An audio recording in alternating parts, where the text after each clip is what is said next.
Chapter 7 struggle of a common boy and a simple solution. किसान क्रांति से प्रेरित होकर जो वीडियो मैंने बनाया था वो काफी लंबा हो गया था, 56 मिनट का। जब भी हम किसी मुद्दे पे बात करते हैं, अगर उसको कॉम्प्रिहेंसिवली ना कवर किया जाए तो बात का बतंगड़ बन जाता है। फॉर एग्जाम्पल, अगर आप एमएसपी पे बात करेंगे तो लोग SDM court versus civil court करने लगेंगे। अगर आप स्वामीनाथन कमीशन का जिक्र करेंगे तो लोग बीजेपी कांग्रेस करने लगेंगे, और ऐसे आप कभी बात कर ही नहीं पाएंगे। इसलिए किसी भी टॉपिक को कॉम्प्रिहेंसिवली कवर करने की जरूरत होती है, और इससे समस्या को समझने में और सॉल्व करने में आसानी होती है। ये मैंने यूपीएससी प्रिपरेशन के दौरान सीखा था, और अनकॉन्शियसली आर्टिकल लिखते समय फ्लो में या कहीं ना कहीं मेरे दिमाग में चल रहा था, ये कहीं ना कहीं मेरे दिमाग में चल रहा था, और इस वजह से वीडियो लंबा हो गया था। स्टार्ट में एक टीजर की तरह वो वीडियो डाला था जो उस साइकिल वाले क्रांतिकारी किसान को देखकर मोबाइल पे बनाया था। ये करीब 1 मिनट का था और इसका ऑडियो क्वालिटी भी खराब था। बाकी वीडियो कुछ ऐसे था, जैसे वो स्टार्टिंग का जो इंट्रो बनाया था वो वो तो बहुत कम सेकंड का था। खैर, इंट्रो वीडियो का जो इंट्रो था 1 मिनट 27 सेकंड का था। गवर्नमेंट क्या क्या करती है किसानों के लिए 33 सेकंड में था। स्वामीनाथन कमीशन का एमएसपी फॉर्मूला क्या है वो 2 मिनट 9 सेकंड में समझाया था। वो राष्ट्र किसानों की वाई नेशन सपोर्ट्स फार्मर्स, राष्ट्र किसानों की मदद आखिर करता क्यों है, ये 1 मिनट 21 सेकंड में था। फिर भारत की सभ्यता क्या है, ये 50 सेकंड में था। किसानों की मेन समस्याएं क्या है, ये 5 मिनट 21 सेकंड में था।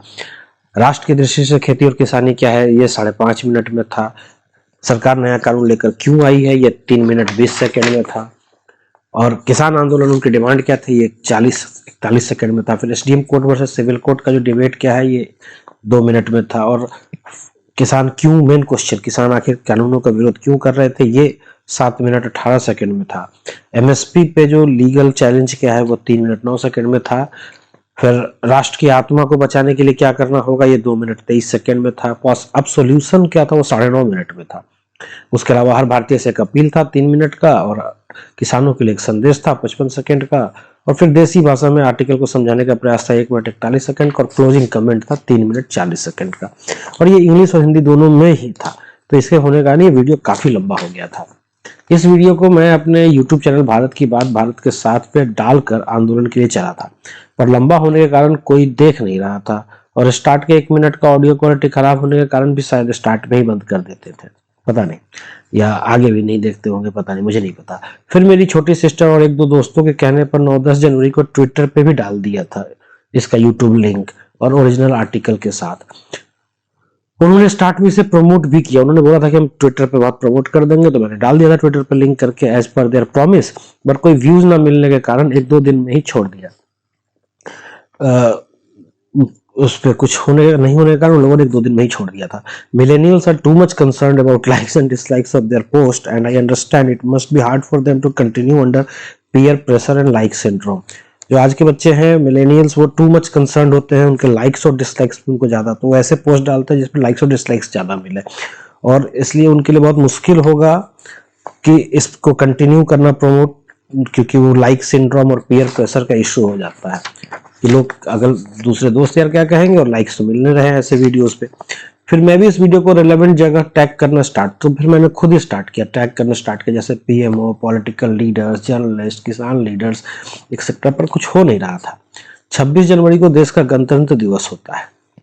इस दिन हम सभी भारत के नागरिक बने थे और हम सबको हमारा प्यारा संविधान मिला था, और इसलिए किसान क्रांति में आए आंदोलनकारी भी 26 जनवरी को आंदोलनकारी नहीं बल्कि भारत के नागरिक थे, और इसलिए हमें भी दिल्ली की राजधानी, देश की राजधानी में घूमने का उतना ही हक था जितना बाकी लोगों को है। और 2 महीने दिल्ली की सर्दी में ठिठुरने के बाद इतना तो हमारा अधिकार बनता था। इसके अलावा अधिकतर किसान जीवन में पहली बार दिल्ली आए थे, और वो गणतंत्र दिवस परेड भी देखना चाहते थे और लाल किला भी। ये आंदोलन में घूमते हुए हर साधारण किसान के अंदर एक जन आकांक्षा थी, लाल किला देखना, गणतंत्र दिवस का परेड देखना, ये कॉमन थ्रेड था, सबको देखना था। ये जो मैंने भी नोटिस की थी, और शायद इसलिए हमारे किसान नेताओं ने और संयुक्त किसान मोर्चा ने 26 जनवरी को दिल्ली में किसान परेड का कॉल भी दे दिया था। हम सभी तिरंगा लेकर दिल्ली में परेड करने को लेकर बहुत उत्साहित थे, पर इतने बड़े जनसैलाब को संभालने में लॉ एंड ऑर्डर प्रॉब्लम होगी, और इस बात को लेकर सरकार, दिल्ली पुलिस, किसान लीडर्स, जर्नलिस्ट सभी चिंतित थे और परेशान थे। तो मैं भी परेशान था। समस्या ये थी कि सरकारें उस दिन भी हमें आंदोलनकारी समझ रही थी और दिल्ली पुलिस को लगता था हम ट्रैक्टर्स लेकर दिल्ली में घुसेंगे तो उसे दिल्ली से वापस जाएंगे ही नहीं, जबकि उस दिन हम ना किसान थे और ना ही आंदोलनकारी। हम बस भारत के नागरिक थे और अपने गणतंत्र दिवस को सेलिब्रेट करना चाह रहे थे। और कॉल के मुताबिक हम सभी को परेड के बाद वापस लौटना था, अपने अपने बॉर्डर्स पे या घर, जो जहां से आया था या जिसकी जहां मर्जी। ये संयुक्त किसान मोर्चा ने ऑफिशियल, उनका एक ऑफिशियल कॉल था। जैसे बहुत से लोग सिर्फ इस परेड के लिए ही दिल्ली आ रहे थे। इसके अलावा बहुत से लोग जो बॉर्डर पे रहते थे, वो काफी दिन से बॉर्डर पे रहते रहते 1-2 महीने से थक गए थे, तो वो अगर चाहते तो परेड के बाद वापस घर भी जा सकते थे। सो परेड के बाद या तो बॉर्डर पे लौट सकते थे, या आप जहां से आए थे वहां जा सकते थे, या अपने अपने घर जा सकते थे। ये बहुत अच्छे से किसान संयुक्त मोर्चा ने समझाया हुआ था। अगर भारत सरकार और किसानों के बीच कोई सुलह हो जाती तो ये 26 जनवरी का परेड ऐतिहासिक हो जाता और हमारे प्यारे प्रधानमंत्री श्री लाल बहादुर शास्त्री का दिया हुआ नारा जय जवान जय किसान चरितार्थ हो जाता, क्योंकि एक साथ जवानों और किसानों का परेड हो जाता। सिंघू बॉर्डर से जब मैं थका हारा लौटा था तो अगले दिन 2-3 बजे उठा। कुछ समझ नहीं आ रहा था कि क्या करूं। फिर मुझे लगा कि अपने वीडियो को लेकर किसी फेमस किसान लीडर या जर्नलिस्ट को पहुंचा दूं, तो शायद वो सॉल्यूशन उन्हें अच्छा लगे और फिर भारत सरकार और किसान इस पर विचार कर सके, और अगर सुलह हो जाए तो फिर वो जय जवान जय किसान का परेड हो पाए। तो उस दिन मैंने आर्टिकल की 10 कॉपीज कराई और उसको A4 एनवेलप्स में पैक करवाए। फिर मुझे लगा अब ज्यादा घूमना पड़ेगा तो कार भी जाकर बनवा ली। 4-5 हजार और खर्च हो गए, पर अब भारत भ्रमण कार फिर से भारत की सड़कों पर सरपट दौड़ने के लिए तैयार थी। उसके आगे की कहानी एग्जैक्टली ऑर्डर में याद नहीं, क्योंकि कोई डायरी तो मेंटेन किया नहीं है। 1-2 दिन आगे पीछे भी हो सकती है और पहले भी बताई हुई घटनाओं में 1-2 दिन का डेट एरर हो सकता है, इसके लिए माफी चाहूंगा। डिस्क्लेमर, इसके पहले की कहानी जो यहाँ तक की जो कहानी अभी हमने पढ़ी है, ये हमने फरवरी 2021 में लिखी थी और फिर लिख नहीं पाया था। आज 30/12/2021 को इसको फिर से स्टार्ट करके कंप्लीट करना चाहता हूँ। 30 दिसंबर 2021, बाकी फरवरी 2021 में लिखा था, को कंप्लीट करना चाहता हूँ। पर अब काफी दिन हो गए हैं और उतनी आर्टिस्टिक स्टोरी टेलिंग का मूड भी नहीं है, तो यहाँ से mostly factual details of the journey ही मेंशन कर दूं, यही बहुत होगा। It is now hard to recall all minute details of daily struggle in revolutionary's life. अब वो पुराना एक एक दिन का ना क्रांति में क्या क्या जीवन रहा उसको याद करना भी अभी इम्पॉसिबल है। सो अब इसको फैक्चुअली बस लिख दूं कैसे भी करके, अब उतना आर्टिस्टिकली वे में इस स्टोरी को लिख भी नहीं पाऊंगा। तो फिर मैंने A4 एनवेलप के अंदर अपने आर्टिकल का कॉपीज डालकर 10 सेट बनवाया। मेरा पूरा एम था इसको किसी टॉप किसान लीडर, सोशल एक्टिविस्ट या रिवोल्यूशनरी जर्नलिस्ट तक पहुंचा सकूं। I think I started with Singhu border only. देखिए बस अब ये यहाँ से आगे मुझे दोस्तों लिखने का भी मन नहीं कर रहा है, तो अब मैं यहाँ से एक ना ओरल स्टोरी बताने का आपको प्रयास करता हूँ, जो जितना जितना रिकॉल कर पाता हूँ। सबसे पहले मैं वो बैग लेकर के अपने में उन सारे आर्टिकल्स को डाले और मैं सिंघू बॉर्डर पहुंचा, क्योंकि सिंघू बॉर्डर पे एक तो किसान एकता मोर्चा का मंच था जहाँ पे मैक्सिमम सारे बड़े बड़े किसान नेता आते थे। वहां पे इतने दिन घूमने में मुझे पता चल गया था कि मीडिया भी वहां बहुत आती थी। और तीसरा वहां पे ना एक IT सेल था, तो IT सेल पे का कोई हेड था वहां पे बंदा, उस बंदे का मैंने नंबर नेट से निकाल लिया था। वहां जाकर के सिंघू बॉर्डर पे तो मेरे को ये सारी चीजें वहां पे अवेलेबल हो सकती थी। तो सबसे पहले मैं सिंघू बॉर्डर गया। सिंघू बॉर्डर पे मैंने कोशिश करी, सबसे पहले उस बंदे को कॉल किया जो IT सेल का हेड था। वो कॉल ही नहीं उठा रहा था। एक बार उसने कॉल उठाया, फिर उसने मुझे बताया कि वो मीटिंग्स में बिजी है और उसने एक टाइम दिया। फिर उस टाइम पे मैंने उसको फोन किया तो फिर फोन नहीं उठाता था। वो काफी बिजी रह रहा था बंदा उस समय, क्योंकि उस समय ना किसानों के लीडर्स की आपस में बहुत मीटिंग चल रही थी और आपको बाकी सरकार और किसानों के बीच में मीटिंग चल रही थी। तो ये बंदा काफी बिजी रहता था और फिर मैं काफी वेट करता था मंच के पास पीछे में कि कभी ये आएगा, पर ये कभी मतलब मिल ही नहीं पाया मेरे को। इसके बड़े भाई मिले, बलवीर सिंह। इन्होंने मुझे बोला कि ठीक है अब क्या आएगा तो मैं मिलवा दूंगा, बट ये इतना बिजी रहता था लड़का, क्योंकि इसको सारे किसान लीडर्स को मैनेज करना था और फिर फोन ही उठाता नहीं था और बार बार फोन करने पे ऑकवर्ड लगता था। तो इस कारण ना इस बंदे से मेरी मुलाकात हो ही नहीं पाई कि उसको मैं सोल्यूशन दे पाऊँ। इसके अलावा फिर मैं ऐसे ही घूमते रहता था सिंघू बॉर्डर पर जाकर के, इस छोर से उस छोर तक पैदल है कि कोई ना बड़ा जर्नलिस्ट मुझे मिल जाए या बड़ा कोई किसान लीडर मुझे मिल जाए कहीं बैठे हुए। अच्छा, इस बीच में ना किसान लीडर्स और भारत सरकार के बीच में लगातार, अगर आप देखेंगे 10 से 20 जनवरी के बीच में जब मैं ये घूम रहा था, उस बीच में उनकी काफी मीटिंग्स हो रही थी। तो इस कारण ना मुझे उनको पकड़ना एकदम बिल्कुल लुक्का छुपी का खेल हो गया था। मैं इधर से उधर भाग के जाता, इस बॉर्डर से उस बॉर्डर, जब तक पता चलता वो उधर है। फिर मान लीजिए कोई जर्नलिस्ट का एक वीडियो देखता कि आज वो सिंघू बॉर्डर पे हैं, तो मैं सोचता अब सिंघू बॉर्डर से अगले दिन कहाँ होंगे, गाजीपुर या, मैं तो ऐसी लुका छिपी चल रहा था, मैं पकड़ नहीं पा रहा था इनमें से किसी को। अब सिंघू बॉर्डर पे मैं घूमते रहता था कि कोई बड़ा जर्नलिस्ट जैसे अजीत अंजुम मिल जाए, पर वो लोगों से पूछता था तो वो कुछ ऐसा फिक्स जगह होता नहीं था किसी को भी ढूंढने का। फिर मुझे चैनल्स वाले मिलते थे, उनके रिपोर्टर्स मिलते थे, मैं उनको बैठ करके सोल्यूशन के बारे में बताता था, वो इतना सीरियसली लेते नहीं थे। फिर 56 मिनट किसी के पास समय होता नहीं था, वो मुझे कहते थे 1-2 मिनट में अपनी बात बता सकते हो तो बताओ, हम आपकी बाइट ले लेंगे और डाल देंगे। अब 1-2 मिनट में ना ये पूरी बात बताना मेरे लिए पॉसिबल नहीं होता था, तो ये समस्या मैं झेल रहा था। उसके अलावा मैं लोकल लोगों को भी, मतलब जो लोग आंदोलन में आए हुए थे ऐसे लोग, उनको भी बताने का प्रयास करता था, बट वहां पे भी कोई 56 मिनट देता नहीं था। 1-2 मिनट में अपनी बात रखने की बात करते थे, अगर सुनते तो उन्हें सही भी लगता था, लेकिन फिर वो कुछ कर नहीं सकते थे। और दूसरा, लैंग्वेज का बहुत प्रॉब्लम हो रहा था। सिंघू बॉर्डर पे अधिकतर जो थे वो पंजाबी बोलने वाले लोग थे, जिसके कारण कम्युनिकेट करने में मुझे काफी दिक्कत होती थी।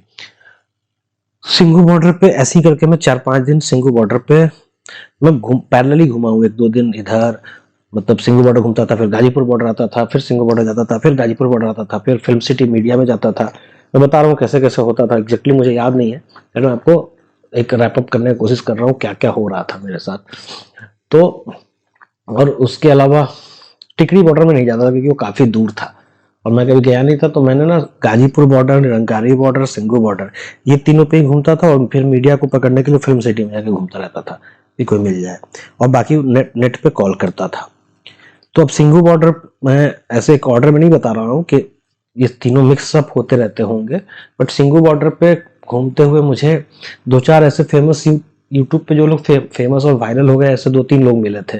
मैंने उनको बताया, तो एक्चुअली किसी के पास टाइम ही नहीं होता था इतना छप्पर, एक तो भीड़ बहुत होता था, भीड़ में चलते चलते मैं किसी को रोको। अच्छा, जो बंदा फेमस होता था उस सबके साथ ये प्रॉब्लम थी, उसके आसपास सेल्फी लेने वालों की बहुत बहुत बड़ी भीड़ हो जाती थी। तो मुझे ना समय देखना पड़ता था खड़े होके ऐसे इंतजार करके कि जब वो सेल्फी से फ्री होंगे तो उनसे बात करूंगा, कोई भी बंदा हो। ऐसे ही ये ऐसे ही चल रहा था। एक बार मुझे वहां पे मेधा पाटकर मैडम दिख गई, तो उनके साथ भी लोग सेल्फी ले रहे थे और बातें कर रहे थे। मीडिया वाले, मतलब या तो सेल्फी लेने लग जाते थे या फिर कोई मीडिया वाला इंटरव्यू लेने लग जाता था, और मैं खड़ा खड़ा ऐसे देखता था कब मुझे टाइम मिले। फिर वहां पे एक सिंगल बॉर्डर मंच के पीछे उधर एक मॉल था, तो वो उधर गई थी अपने, उनके साथ 1-2 लोग थे, तो मैं उनके पास गया। अब उनके साथ मुझे बस ये फायदा हो गया था कि मतलब उनको वीडियो दिखाने के बजाय मेरे पास वो आर्टिकल पड़ा हुआ था A4 साइज में, वो मैंने उन्हें पढ़ने के लिए दे दिया। बहुत उनसे रिक्वेस्ट करने पे वो पढ़ने लगी, और पढ़ने के बाद उन्हें ना वो उन्होंने पूरा पढ़ा, सॉल्यूशन भी पढ़ा, और उन्होंने मुझे कहा कि सरकार यह इतनी छोटी सी चीज के लिए नहीं मान रही है और ये कमीशन बना देगी, पॉसिबल ही नहीं है। तो मैंने उनसे ना रिक्वेस्ट किया कि मैडम आप अगर एक बार आप ट्वीट कर देंगे तो कम से कम ये नेशनल डिबेट में तो आ जाएगा। तो उन्होंने कहा अच्छा देखते हैं। फिर करके वो मतलब काफी बिजी थी उसके बीच में, मैंने ना जबरदस्ती, और उस बीच में भी सेल्फी वालों ने उन्हें घेर रखा था, कैसे भी करके हमने अपनी उनकी बात कही थी। फिर वहां से भी मैं चला आया। ऐसे ही मुझे 2-3 लोग और मिले जिनके मैं नाम भी नहीं जानता, जो फेमस यूट्यूब पे मतलब सेलिब्रिटी थे, ठीक है। तो बाद में मैंने फिर मेधा पाटकर मैम का नंबर भी ले लिया था मैंने। बाद में मैंने उनको शाम में फिर पूछा भी था कि मैम प्लीज ट्वीट कर दीजिए एक बार, तो उन्होंने वैसे मना कर दिया। मुझे थोड़ा सा बुरा लगा था, क्यों? क्योंकि जैसे मान लीजिए एक छोटा बच्चा भी आपके पास आता है, उसने कुछ एफर्ट मारा हुआ है अगर किसी फील्ड में, तो उसको ना एक प्रोत्साहन देने के लिए भी उन्हें शायद ट्वीट कर देना चाहिए था। सॉल्यूशन में दम हो नहीं हो, ये मेरा अपना मानना है, बट उनको उनका अपना मानना होगा, उनकी अपनी एक रेप्यूटेशन होगी जिसको वो डिस्ट्रॉय नहीं करना चाहती होंगी कुछ भी ऐसे वैसे फर्जी ट्वीट करके, हो सकता है, मुझे नहीं पता। बट मेरा थोड़ा सा दिल टूट गया क्योंकि मुझे ऐसा लगा था कि यहाँ तक अगर मैं पहुंचा दूंगा तो मेरा काम हो जाएगा। मैं मंच पे आपको बता ही चुका हूँ, मंच पे वो ऐसा पीरियड था कि वो जो IT सेल का हेड था वो दिन भर में वहां पे खड़ा रहा तो आता ही नहीं था। कभी या तो मीटिंग्स के पास रहता था, क्योंकि उस बीच में ना किसान लीडर्स की आपस में मीटिंग होती रहती थी और किसान और सरकारों के बीच में भी मीटिंग होती रहती थी। और उसको जब फोन करूं तो वो फिर मुझे सुबह शाम ऐसा कुछ टाइम दे देता था, और फिर जब मैं उसको दोबारा उस टाइम पे फोन करूं तो फिर वो फोन नहीं उठाता था, और बार बार फोन करने में वो ऑकवर्ड लगता था। तो ये इस सिचुएशन का ना मेरा ये काम भी नहीं हो पा रहा था। अच्छा, उसके अलावा नेट पर जाकर के मैंने बहुत सारे मीडिया हाउसेस के नंबर नंबर लेकर ट्राई किया उनको फोन करने का, तो उसमें ना पूरा वो कस्टमर केयर का सिस्टम इतने मतलब ढंग के मुझे नंबर्स नहीं मिल पाते थे। मैं किसी एक को फोन करता था, वो फिर मुझे दूसरे से बात करा देता था, और हर जगह फिर मुझे पूरी कहानी बतानी पड़ती थी। मैं थक जाता था बताते बताते, ये ऐसा है वैसा है। फिर वो बोलता था अच्छा ठीक है देखते हैं, फिर एक मेल एड्रेस दे देते थे, इस पे मेल करो। फिर मेल करने पे ना कोई रिवर्ट बैक होता नहीं था, तो मैं ऐसे भी काफी परेशान था। फिर एक नेशनल, क्या नाम था, शंभू सर का एक चैनल था, नेशनल दस्तक ऐसा कुछ करके यूट्यूब चैनल, उनका एक बार मुझे नंबर मिल गया। तो मैंने उनको फोन किया, उन्होंने फोन उठा लिया था, और उन्होंने मुझे गाजीपुर बॉर्डर पर मिलने का एक समय भी दिया। मैं वहां पे गया, तो गाजीपुर बॉर्डर पे मैंने उनको भी सॉल्यूशन वैसे बता दिया था कि यूट्यूब का लिंक दे दिया था।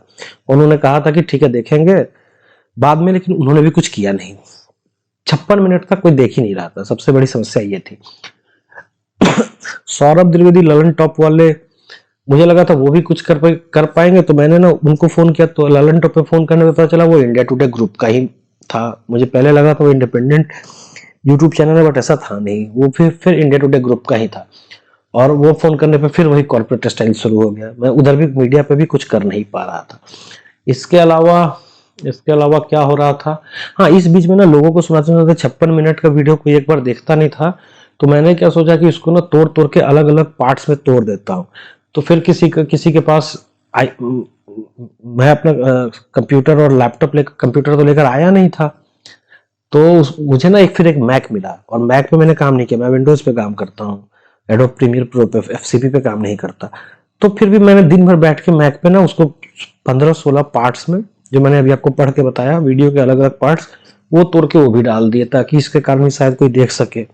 मैं इसलिए इतनी मेहनत कर रहा था कि अगर अगर गलती से ही सॉल्यूशन किसानों को एक्सेप्ट हो जाए और सरकार को एक्सेप्ट हो जाए और आंदोलन खत्म हो जाए, तो परेड का जो कॉल था ना, जय जवान जय किसान की एक तरफ से, जो राकेश सर कहा करते थे कि उधर से जवान आएंगे इधर से किसान आएंगे, वो मुझे सीनरी सोच इमेजिन करके बहुत अच्छा लगता था। तो मैं सोच रहा था कि अगर ऐसा हो जाए तो फिर बहुत मजा आएगा, ऐसा परेड होगा तो मैं ना बहुत एफर्ट मार रहा था, और मैं सॉल्व हो जाए ये ऐसा करके। और आंदोलन में मैं भी आ गया था, तो मैं क्रांतिकारी की तरह तो पार्टिसिपेट कर ही रहा था आंदोलनकारी की तरह।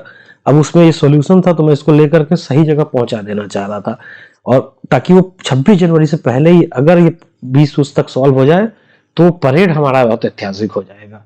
ये मेरा बहुत गाइडिंग फोर्स था उस बीच में भागने और भटकने का। फिल्म सिटी में मैं पहुंचता था, फिल्म सिटी में पहुंच करके, ये मैंने आपको बता ही दिया कि कैसे मैंने उस वीडियो को डिफरेंट डिफरेंट पार्ट्स में ब्रेक कर दिया। काफी मुझे दिक्कत हुई कि मैक पे काम करने में, बट वो कर के मैंने वापस उनको भी डाल दिया था। फिर फिल्म सिटी में पहुंचता था, अलग एक तो फोन करने पे, आपको जैसा बताया, फोन करने पे वो उधर से मुझे मेल दे देते थे, मेल एड्रेस इस पे मेल कर दो, इस पे जिसको भी बोलता था, चाहे वो कोई अगर मान लीजिए बड़े चैनल का बंदा, अगर मुझे रिपोर्टर भी मिलता था, वो सब मुझे मेल एड्रेस ही देते थे। और मेल एड्रेस देने पे उतना कुछ होता जाता था नहीं, मैंने 2 बारी करके देखा, फिर मैं वो करता भी नहीं, मुझे पता था मेल एड्रेस देने से होना जाना कुछ है नहीं। ऐसे जब तक किसी को फोन पे थोड़ा अगर कन्विंस नहीं करूंगा एडिटर को, वो 56 मिनट देखेगा नहीं ऐसे मेल पे कोई भी, क्योंकि कोई देखता नहीं तो फालतू कितने मेल आते रहते होंगे ऐसे लोगों को, तो मैं वो करता नहीं था। फिल्म सिटी में मैं नीचे जाके भटकता था कि किसी ऑफिस में एंटर हो जाओ, तो सारे ना बड़े बड़े बिल्डिंग्स थे, और उसमें ना वो सिक्योरिटी का सिस्टम इतना टफ था कि वो गार्ड बिना अपॉइंटमेंट के अंदर घुसने ही नहीं देता था। मतलब एक नॉर्मल ऑफिस नहीं होता जैसे छोटे शहरों में, तो वहां आप घुस जाओगे इधर करके। यहाँ बहुत पूरा कॉर्पोरेट कल्चर था, और हर लेवल पे गार्ड्स थे। अगर आप एक लेवल तोड़ तार के अंदर घुस भी जाओ कुछ तरीके से, तो आपको पता नहीं चलता था किधर जाना है, और फिर दूसरा दूसरा मिल नहीं पाता था, मतलब आप कहीं ना कहीं फंस जाते थे और पहुंच नहीं पाते थे सही जगह। ऐसे करते करते, लेकिन उस बीच में News24 एक चैनल था जिसपे संदीप चौधरी करके जो पत्रकार थे, वो काफी किसानों के इशू को उठा रहे थे। मैंने सोचा अगर इन तक अपनी बात पहुंचा दूं तो भी मेरा काम हो जाएगा। तो मैं न्यूज 24 के आवर जाकर नीचे ना काफी देर तक खड़ा रहा। फिर वहां के गार्ड्स वर्ड से पता किया तो पता चला ये रात को आते हैं और अपना जो भी है ये शो शूट करते हैं और 8 साढ़े 8 में चले जाते हैं। तो इसी बीच में मुझे इनको पकड़ना होगा। तो उस समय 3-4 बज रहे थे, तो मैंने सोचा इधर उधर भटकने से अच्छा है उस दिन वहीं पे रह जाता हूँ। तो उन गार्ड्स को मैंने उनसे बात की थी, तो उन्होंने मुझे टाइमिंग बता दिया था और तो उधर ही आसपास घूम रहा था। 12 बजे चाय पी के आता था, फिर पूछते रहता कि अभी आए कि नहीं आए, ऐसा ऐसा करके। रात को 7:30 पौने 8 के आसपास मुझे गार्ड ने बताया, मतलब वो आ चुके थे उस समय, शो शूट कर रहे थे अपना। उस बीच में गार्ड ने मुझे ना जल्दी से बुलाया, मैं कहीं उधर ही आसपास था। और उन्होंने मुझे एक तरफ दिखाया, मतलब न्यूज 24 ऑफिस के बाहर, कि वो देखो वो रह जाके बात कर लो। तो वो शायद उन्होंने ब्रेक लिया था, वो शायद उनको किसी से फोन पे बात करना हो या सिगरेट पीना हो, कोई तो ब्रेक लेने का ना वो ऑफिस के बाहर आए हुए थे, बिल्डिंग के बाहर थे। मैं उनके पास गया, मैंने उनके पैर छुए, फिर उनको अपनी अपनी बात बताई सारी और मैंने उनको दे दिया। मुझे लगा कि वो शायद पढ़ के कुछ करेंगे या वो वीडियो देख के कुछ करेंगे। और मैं उस दिन के बाद मैं एक्चुअली जाकर के 1-2 दिन मैंने शांत पड़ा रह गया था कि चलो अब तो कुछ हो ही जाएगा अगर होना होगा तो। बट वो फिर वो भी कुछ नहीं हुआ। अच्छा, इसी बीच में मैंने अपना काफी टाइम राकेश टिकैत सर और चडनी सर के पीछे, मतलब गुरनाम सिंह चढ़नी, इन दोनों के पीछे, इनको दोनों को ढूंढने में भी काफी समय बिताया था। चढ़नी साहब का ऑफिस किधर है ये पूछने के लिए मैं सिंगू बॉर्डर पे पूछता था, तो लोगों ने बताया उनका ऑफिस उधर है, बट उधर से घूमते हुए निकल जाता, कोई बोर्ड वोर्ड दिखता ही नहीं था और उनका ऑफिस मुझे कभी मिला ही नहीं। फिर ऐसे घूमते घूमते पता चला, काफी घूमने के बाद, क्योंकि कोई बोर्ड नहीं था, एक अंदर में कैंप था जिसमें बहुत लोग रहते थे और वही उनका ऑफिस था। वहां जाने पर मुझे उनके एक बंदा मिला था जो उनके काफी करीब था और एक महासचिव थे उनको, उनके वो मुझे मिले थे। तो मैंने उनको सॉल्यूशन बताया। अब सॉल्यूशन बताने पे संवैधानिक संस्थान बनाने की बात थी, ये बात तो समझ रहे थे, लेकिन वहां पे एक अलग आर्गुमेंट शुरू हो गया और चन्नी साहब मुझे मिले नहीं, वो वापिस उन मीटिंग्स में ही बिजी थे। तो चन्नी उन्होंने उन्होंने बताया कि ऑलरेडी सुप्रीम कोर्ट और इलेक्शन कमीशन में तो संवैधानिक संस्थान है। महासचिव किसी भी संगठन में एक ऐसा बंदा होता है जो थोड़ा पढ़ा लिखा होता है। अध्यक्ष हो सकता है आपका पढ़ा लिखा नहीं हो, बट सचिव जो होते हैं वो पढ़े लिखे होते हैं। तो उन्होंने उन्होंने मुझे, अब वहां पे वो नया ही डिबेट शुरू हो गया कि एक नया संवैधानिक संस्था बना के क्या कर लोगे, सुप्रीम कोर्ट है, इलेक्शन कमीशन है, तो क्या कर रहे हैं।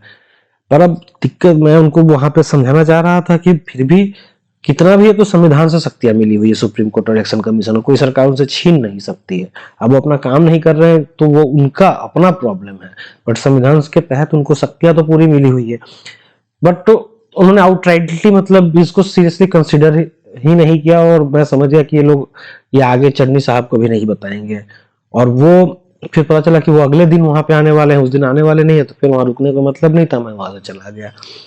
अच्छा, राकेश सर से मिलने के लिए, ये इसमें सबसे ज्यादा मैंने धक्के इसी काम में खाए हैं और सबसे ज्यादा मेहनत इसी काम पे की है कि उनसे मिलूं। ये सबसे ज्यादा पॉपुलर थे, तो या तो इनसे मीडिया इंटरव्यू लेती रहती थी या अंदर इनका एक रूम था जिसमें बैठ करके ये चैनल्स में जो वो डिस्कशन होते हैं उसमें बैठ कर दिया करते थे। बाहर निकलते थे तो इनको मीडिया वाले घेर लेते थे और बाकी बचे समय में इतने सेल्फी लेने वाले घूम रहे थे कि इनके साथ ना टाइम लेना मुश्किल हो रहा था। और वो उनका एक कैंपस होता था जिसके अंदर घुसना मना था, बट वहां पे ना राकेश टिकैत के एक भांजे थे जिनसे मेरी दोस्ती हो गई थी और 2-3 लोगों से और दोस्ती हुई, तो मुझे सभी पहचान गए थे वहां पे, तो मैं हमेशा अंदर ही घुस के बैठा रहता था। तो अंदर भी से मुझे मीडिया वाले भी काफी मिल जाते थे, बट उनसे कुछ बोलने पे वही हो जाता था हमेशा, मैं बोलता सबको रहता था, कोई जो मिनट सुनता हूँ तब था नहीं। ठीक है दोस्तों, तो फिर और टिकैत सर के साथ मैं सोचता था कि अब इनको 10 मिनट समय मिले तो इसके लिए मैं उनके भांजे को या जिनको भी बोला करता था, तो वो लोग कि हाँ 10 मिनट समय दिलवा देंगे और ये बोल करके रुको, मतलब अभी उनका इंटरव्यू चल रहा है इसके बाद दिलवा देंगे। लेकिन जैसे वो इंटरव्यू खत्म होता था और बाहर निकलते थे ना, तो जो बंदा मुझे बोला होता था कि 10 मिनट में दिलवा देंगे समय, वो कहीं गायब रहता था।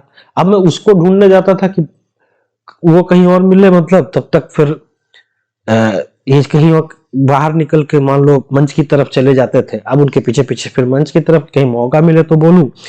उनके मुझे वो जिला राज्य अध्यक्ष, क्या नाम था उनका, जलावन सर के, उनको मिला था। मैंने उनको बताने का प्रयास किया था पर उन्होंने भी सीरियसली लिया नहीं था मेरी बात को। उसके अलावा उनके पास भी टाइम नहीं था सुनने को, किसी के पास टाइम ही नहीं होता था, सबसे बड़ा प्रॉब्लम ये होता था। उसके बाद हाँ, फिर मुझे ना एक वहां पे राजू सर मिले थे, जैसे इनके भांजे मिले थे, फिर एक दो दिन के बाद इनके भांजे चले गए थे। ये लोग बदलते रहते थे, सबकी अपनी अपनी ड्यूटी होती थी, कुछ काम होता था। और मैं जा मतलब मैं कैसे समझाऊं आपको क्या हो जाता था। और मान लो कि जैसे आज उनके भांजे मिले हैं एक दो, अब मुझे पता है कि उनके भांजे आज नहीं मिलवा पाए, तो मुझे मान लो मैंने सोचा कि कल चलो मिलवा देंगे। मैं कल पहुंचा तो मान लो भांजे तो है, लेकिन राकेश सर उस दिन नहीं है, वो मीटिंग में गए हुए हैं। और तीसरे दिन पहुंचा तो अब राकेश सर है तो उनके भांजे नहीं है। तो अब ना मुझे फिर से नया कॉन्टेक्ट स्टेब्लिश करना पड़ता था किसी के, ताकि मैं उन तक पहुंच सकूं। और फिर कॉन्टेक्ट स्टेब्लिश करने का मतलब क्या होता था कि पहले इंटरव्यू प्रोसेस से गुजरना। वो पूछते थे क्यों मिलना है, क्या बात है, क्यों तुमको 10 मिनट चाहिए, तो फिर मुझे पूरी बात बतानी पड़ती थी। और फिर पूरी बात तो वैसे में मुझे दूसरे राजू सर मिले, ठीक है। तो राजू सर मिले और उनको मैंने ये सारी बात बताई। तो अब उसके बाद मतलब बच्चों की तरह ना वो ट्रीट बहुत सही करते, जैसे मुझे ना, अच्छा तुम सॉल्यूशन लेके आए हो, बहुत बढ़िया, वेरी गुड अटेम्प्ट, ऐसे करके बोल करके मेरी फोटो खींच ली, इसको खीर ला के खिलाओ, लड्डू खिलाओ, ऐसे होना होता था। बट कुछ काम नहीं होता था मेरा, समझ रहे हैं। तो अब एक दिन मैं ना वैसे ही बैठ करके दिन भर उस कैंपस के बाद, उस दिन नहीं थे राकेश सर, मैं बैठ के इंतजार कर रहा था। सामने एक बंदा बैठा हुआ था जिसको मैं देख के मुझे लगा था इनको भी मैंने किसी तो न्यूज चैनल के डिबेट में देखा है, पर मैंने जाके उनसे बात नहीं की, ठीक है। और उसी दिन मुझे वो एक ऐसा बंदा मिला था जिसने राष्ट्रपति को, वो मैं उनके बारे में कहानी आपको बताऊंगा जब डिफरेंट कैरेक्टर्स इन किसान आंदोलन में, कि जिन्होंने ना राष्ट्रपति को लेटर्स लिखे थे, ठीक है, बहुत सारे लेटर्स। तो ऐसे बैठे में मुझे अलग अलग कैरेक्टर्स मिलते रहते थे और उनके साथ बैठ के बातें किया करता था।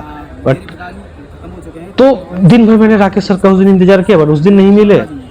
और जब मैं शाम को आके वापस मैं देख रहा था अपने मोबाइल पे डिफरेंट चैनल्स पे डिबेट उबेट, तो मुझे पता चला जो इंसान मेरे सामने बैठा था वो युद्धवीर सिंह थे, जो कि महासचिव थे। मैंने ना सर पकड़ लिया कि यार इनको मैं समझा सकता था। अब अगले दिन से मैं उनको भी ढूंढ रहा था, तो फिर वो नहीं मिल रहे थे, क्योंकि उनकी फिर वो कहीं चले गए थे। ये लोग बहुत घूम रहे थे उस बीच में, जिसके कारण राकेश सर मिले। तो राकेश सर का जैसा मैंने आपको बताया, सुबह से मैं जिस दिन इनके पीछे पीछे लगा रह जाता था, इनको फुर्सत ही, या तो ये मीडिया से बात करते थे, या तो ये अंदर बैठ के पैनल वाले डिस्कशन में ऑनलाइन पार्टिसिपेट कर रहे होते थे, तब भी उसके अंदर घुसना किसी को मना नहीं था। मीडिया से बात करे तो क्या ही कोई टोकने जाएगा, और नहीं तो लोग ना घेर लेते थे इनको सेल्फी और बात करने के लिए। अब इनके लिए 10 मिनट निकालना इनके लिए बड़ा ही, मतलब मुझे लगता है कि 10 मिनट ये कभी खाली रहते ही नहीं थे कि इनसे बात किया जाए। खैर एक दिन इनके पीछे घूमते घूमते ना रात को ऐसे ही 10-11 बज जाता था इनके पीछे घूमते घूमते घूमते, और ये फिर चले जाते थे, पकड़ में आते ही नहीं थे। तो एक दिन रात को ना 11 मैं इनके पीछे घूम रहा था, तो कुछ गांव वाले बैठ के ना ऐसे कुछ क्या गा रहे थे, उसको क्या कह रहे थे ये लोग, कुछ म्यूजिक चल रहा था, रूरल म्यूजिक चल रहा था, कुछ तबला और ये सब बजा बजा करके तभी गा रहे थे, बहुत अच्छा चल रहा था। तो उसके बीच में ये जाके बैठे हुए थे, तो मैं वहीं पे खड़ा होकर देखा था कि इसके बाद निकले, फिर कुछ देर के लिए किसी टेंट में चले गए, फिर मैं बाहर खड़ा खड़ा इंतजार कर रहा था। फिर बाहर निकल करके ये अपनी कार में बैठ करके कहीं जाने वाले थे, रात को 12 बज रहा था। तब मैं इनके गया और मैंने उनको बोला कि सर मैं पटना से आया हूँ 1200 किलोमीटर से, और मुझे आपसे 10 मिनट चाहिए। तो मुझे कहते हैं अब रात को 12 बज रहे थे, तो उन्होंने इस तरह मतलब ऐसे बोला मेरे को कि अब, तो मैंने कहा ऐसे में मैं क्या बोलूं कि अब, तो मैंने बोला कि ठीक है सर फिर बताइए। तो उन्होंने बोला कि कल आओ, कल 9 बजे हम आ जाएंगे। तो हमने कहा ठीक है सर कल हम। अब अगले दिन जब मैं 9 बजे पहुंचा तो पता चला लो राकेश सर अब उस दिन वहां पे थे ही नहीं, वो कहीं और थे।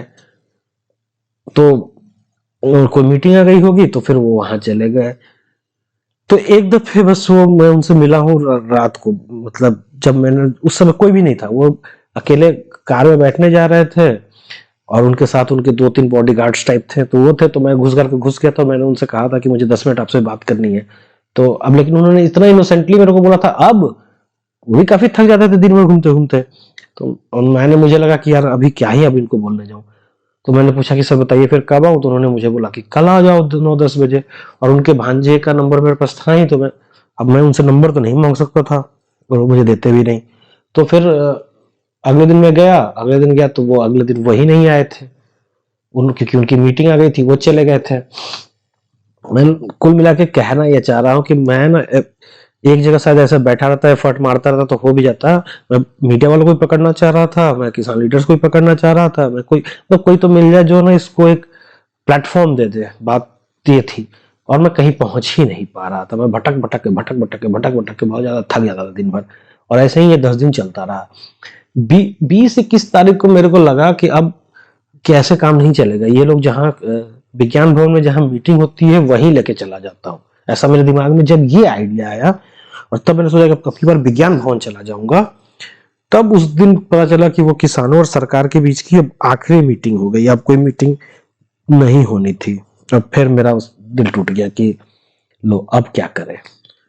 और ऐसे करके ये जो मेरा पूरा स्ट्रगल था, struggle of a common Indian, इसलिए मैंने इस चैप्टर का नाम ये रखा है, struggle of a common boy and a simple solution. ये दो चीज मुझे उस 10 दिन में ना, कि अगर आप एक साधारण लड़का हो भारत के अंदर तो आपकी बात कोई सुनता ही नहीं, सीरियसली लेता ही नहीं, अरे इसके पास इसको क्या पता होगा। और दूसरा, सिंपल सॉल्यूशन पे किसी की नजर नहीं, जब तक आप कॉम्प्लिकेटेड बातें ना करो यहाँ पर, बड़ी बड़ी मतलब आपके पास डिग्री ना हो, बड़ी बड़ी वो चीजें बताने के लिए वो नहीं हो, तो सिंपल चीजों का कोई वैल्यू नहीं है और सिंपल बच्चों का कोई वैल्यू नहीं है। और इसीलिए इस चैप्टर का नाम मैंने दोस्तों रखा है struggle of a common boy and a simple solution. तो फाइनली 20-21 जनवरी का समय होगा, मुझे लग रहा है उस समय तक ये क्लियर हो गया था कि कितना भी मैं एफर्ट करके मैं अपनी बात वहां तक पहुंचा नहीं पाया था। हाँ, आज अजीत अंजुम सब भी मुझे नहीं मिले थे, चडनी सर का मैंने आपको बता ही दिया, उनके महासचिव तक पहुंचा दिया था। ये एक बार युद्धवीर सिंह सर जो है महासचिव है बीकेयू के, तो राजू सर के थ्रू मैंने उनको व्हाट्सएप भी करवा दिया था सोल्यूशन, बट वहां भी कुछ नहीं हुआ। मेधा पाटकर मैम तक पहुंच गया था पर उन्होंने भी ट्वीट नहीं किया। और संदीप सर जो है न्यूज 24 वाले, उनको मैंने पर्सनली दे दिया था बट उन्होंने भी कुछ किया नहीं। और यही मेरा मैक्सिमम रीच था। और मैं कभी फिल्म सिटी, कभी गाजीपुर बॉर्डर और कभी सिंगू बॉर्डर, इस बीच में ऐसे 10 दिन भटक के ना काफी। फिर 21-22 तारीख को जब मैंने सोचा कि विज्ञान भवन जाऊंगा, जब तक मीटिंग सी कैंसिल हो गई थी, मुझे एग्जैक्ट डेट याद नहीं है, बट उसके बाद मैंने सोचा कि मैं भी क्या, अब अगर सॉल्यूशन पहुंचा भी दूंगा तो 3-4 दिन में तो कुछ होना जाना है नहीं, तो अब जो होगा, अब चलो पहले परेड में शामिल होते हैं, उसके बाद का बाद में देखेंगे। और ये मैंने 21-22 तारीख के समय ना ये भागना फिर छोड़ दिया था। और इस तरह से struggle of a common boy and a simple solution died there. Thank you दोस्तों।